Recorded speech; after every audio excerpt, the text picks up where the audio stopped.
Welcome back to Vladflix. Today we are going to travel to New York, the home of famous Long Island iced tea. A Long Island iced tea is traditionally made with vodka, tequila, rum, triple sec, gin, sour mix and a splash of Coke. But if you don't want to spend a little fortune on all that alcohol, here's the best solution for you. Fill up any glass that you have at home with ice and let's pour this pre-made 30 proof Long Island iced tea from a can that I got from my favorite store, Walmart, for $1.99. Depends on the glass you use, add more ice, absolutely optional, but you can pretend it's real Long Island iced tea and garnish it properly with a lemon wedge. For unknown to me reasons, it has whiskey in it, but in general it tastes pretty good, balanced and no skill required to make it. The only thing, I thought it's not strong enough, so feel free to add a little more of your favorite alcohol. Yep. Much better. But let's try to get a little more serious here and make a pro version of Long Island iced tea. And I'll try to make it slightly better than actual creator of this drink, Robert Butt. He invented this drink at the Oak Beach Inn in Long Island, New York for a contest entry back in 1972.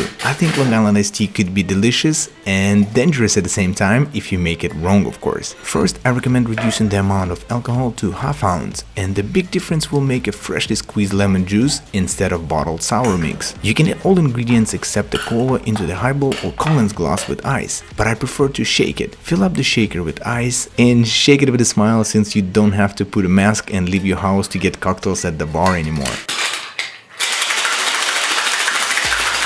Strain it in a highball or Collins glass, fill to the top with Warren Buffett's favorite soda, garnish it with lemon wedge and drink it with a straw. Before we get to expert version, here are a few honorable mentions. For now, let's say adios to New York and let's go to Tokyo. If you replace orange liqueur with famous Japanese melon liqueur Midori and switch Coke and Sprite or 7-Up, you have all the ingredients to make a Tokyo tea. And if you replace it with blue curacao, you will get a AMF, which stands for...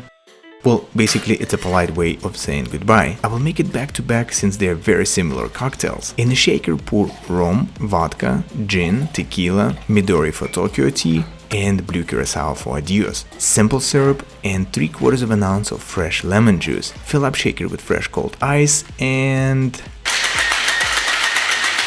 now put fresh ice into a highball, strain drinks inside, fill up with Sprite or 7-Up and garnish it with a lemon wedge. This drink actually wasn't created in Tokyo, but if you want to see one of my favorite videos how to make Japanese cocktails at home, I will leave a link in the description. Now let's make the most exciting Long Island iced tea, the expert version. First we need to make a cola syrup.